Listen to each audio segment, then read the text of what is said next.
adalah gembalaku, takkan kekurangan aku. Ia membaringkan aku di padang berumput hijau. Di dalam Kristus, selamat pagi. Salam jumpa lagi dalam Sabda Siap Saji Minggu 14 Juli 2024, hari Minggu biasa ke-15. Marilah kita berdoa dalam nama Bapa dan Putra dan Roh Kudus. Amin. Allah, Engkau menunjukkan cahaya kebenaran-Mu kepada orang-orang yang sesat, agar mereka kembali ke jalan yang benar. Semoga kami semua yang menamakan diri orang Kristen menjauhkan segalanya yang bertentangan dengan nama itu, serta berusaha hidup sebagai orang Kristen sejati. Demi Yesus Kristus, Putra-Mu dan pengantara kami yang hidup dan berkuasa bersama Bapa dalam persekutuan Roh Kudus, sepanjang segala masa. Amin. Tuhan bersamamu dan bersama rohmu. Injil Yesus Kristus menurut Markus. Dimuliakanlah Tuhan. Sekali peristiwa, Yesus memanggil ke-12 murid dan mengutus mereka berdua-dua. Ia memberi mereka kuasa atas roh-roh jahat dan berpesan kepada mereka supaya jangan membawa apa-apa dalam perjalanan kecuali tongkat. Roti pun tidak boleh dibawa. Demikian pula bekal dan uang dalam ikat pinggang. Mereka boleh memakai alas kaki tetapi tidak boleh memakai dua baju.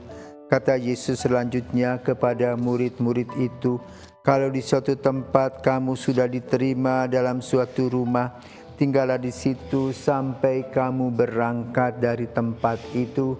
Kalau ada suatu tempat yang tidak mau menerima kamu, dan kalau mereka tidak mau mendengarkan kamu, keluarlah dari situ dan kebaskanlah debu yang ada di kakimu sebagai peringatan bagi mereka.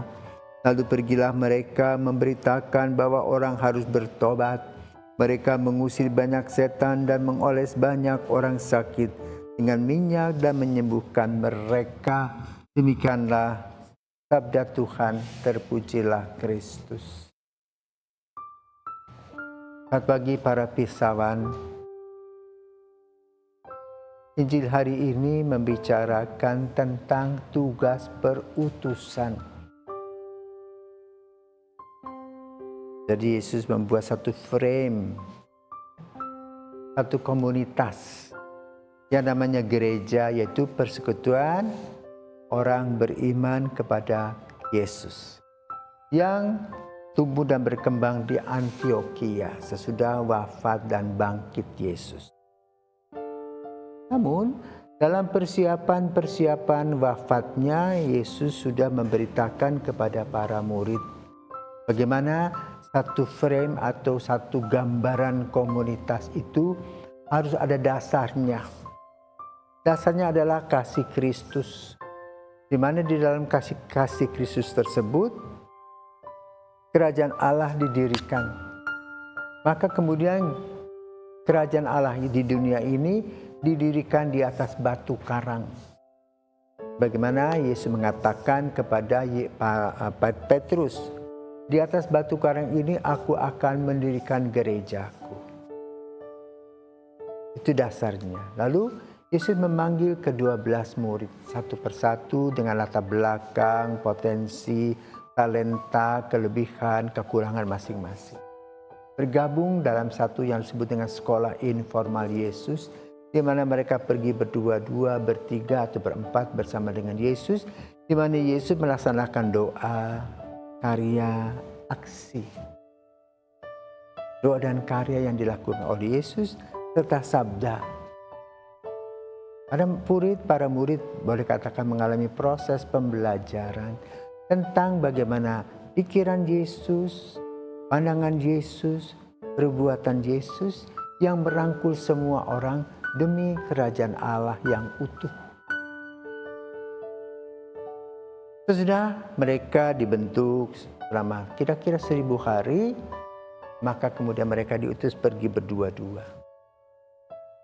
Pergi berdua-dua dan juga tidak terikat dengan sarana prasarana yang mereka miliki. Pergi saja, Tuhan akan menyediakan. Itulah iman dan kekuatan. Itu yang terjadi pada zaman Yesus. Nah, sekarang persoalannya pada zaman kita. Apakah memungkinkan orang pergi saja? Ternyata tidak. Dalam dunia kita pada zaman kita, misi sudah tersebar di seluruh dunia.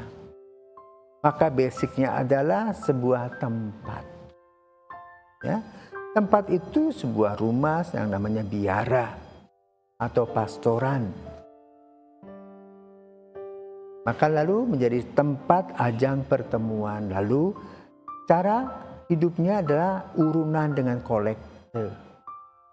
Tetapi dasar dari semua yang ada itu, para misionaris itu adalah tidak terikat dengan barang-barang itu dan melaksanakan apa yang disampaikan oleh Yesus pada hari ini. Pergilah tangan-tangan kosong, secukupnya pakai pakaian. Ya. Yang paling penting bukan kamu bergaya, bukan body show, tapi bagaimana kamu mewartakan Injil melalui pikiranmu, melalui perkataanmu, melalui perbuatanmu untuk mewartakan kasih Kristus. Disinilah tantangan pada zaman kita. Di mana sekarang sarana prasarana itu berupa bukan hanya gedung saja, tapi juga mobil, kendaraan. Orang bisa bermegah-megah dengan segala macam sarana prasarana, tetapi itu bukan yang utama. Yang utama adalah mewartakan kasih Kristus. Mewartakan bahwa Allah mengasihi semua orang, bahwa Allah Maha Rahim, Maha Murah.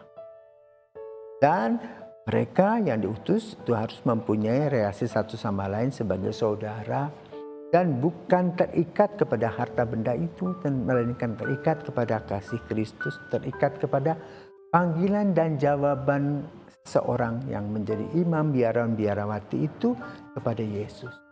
Sementara teman-teman yang lain adalah teman seperjalanan. Maka lalu sekarang kehidupan membiara, pastori, dan sebagian lebih terbuka. Orang tahu karakter dan sifat para pastor, para suster. Bagaimana mereka mengekspresikan dan mengimplementasikan tugas-tugas mereka. Ada yang boleh katakan dikagumi oleh umat, tetapi juga ada yang diomongin di belakang. Dan ini tentu saja merupakan keprihatinan. Karena itu kita kembali kepada pesan-pesan Yesus pada hari ini. Ya. Pertama, bahwa kita harus beradaptasi. Maka para misionaris belajar dulu bahasa dan budaya kalau mau masuk kepada sebuah tempat. Katakan apa? Yang penting, ya, Yesus mengutus berdua-dua. Mereka diberi kuasa untuk mengusir roh-roh jahat. Dan pesannya agar mereka supaya jangan membawa apa-apa dalam perjalanan, artinya tidak terikat kepada sarana prasarana atau umat. Pokoknya aku mau yang kaya-kaya saja, tidak bisa. Jadi Tuhan itu mengutus semua orang ke hadapan kita, di mana kita akan melalui perpindahan atau mutasi seperti yang terjadi dalam bulan ini di Keuskupan Denpasar. Ada sekitar 17 orang berputar-putar, pindah satu tempat ke tempat yang lain. Maka umat bisa melihat gaya hidup dan cara pandang para pastor itu. Ada yang kaya raya, ada yang sederhana. Ada yang betul-betul dibantu dan diantar oleh begitu banyak orang karena dikasihi. Ada juga yang dicuekin dan sebagainya. Tetapi yang paling penting dan utama adalah kekuatan panggilan kepada seorang pribadi imam. Apapun yang terjadi, dia harus melewatinya dengan tenang. Maka Yesus mengatakan, tinggallah di tempat di mana kamu diterima, kalau tidak diterima kebaskan debu berangkat. Itulah ciri-ciri misi, dan sampai hari ini saudaraku terkasih, gereja yang bermisi itu begitu banyak. Dan semuanya diberkati oleh Yesus. Sehingga hasilnya apa? Kebahagiaan panggil. Kenapa? Merasa memasukkan pastor-pastor itu ke dalam keluarga besar kasih Kristus. Demikian pula umat juga merasa mempunyai bapa terhadap pastor-pastor yang diutus itu. Jadi saling memberi, saling menerima dalam sukacita. Maka itu para umat diharapkan memberikan dukungan, memberikan kritikan yang membangun, juga memberi apa yang mereka bisa mendapatkan untuk mereka hidup, agar mereka tidak menjadi seorang gelandangan yang minta-minta, tetapi terus berkarya membangun gereja dengan polos dan tulus hati, dengan kejujuran dan penuh cinta kasih. Dan umat-umat ini saling mendoa. Semoga Tuhan memberkati kita dan para imam, biarawan-biarawat itu sadar bahwa perutusan yang dibuat oleh Yesus itu membuat orang bahagia. Karena apa? Tidak terikat dengan siapapun, dengan apapun, dan hanya terikat kepada Kristus yang memberikan kepada kita kebahagiaan. Selamat berjuang, saling mendoakan, Tuhan memberkati.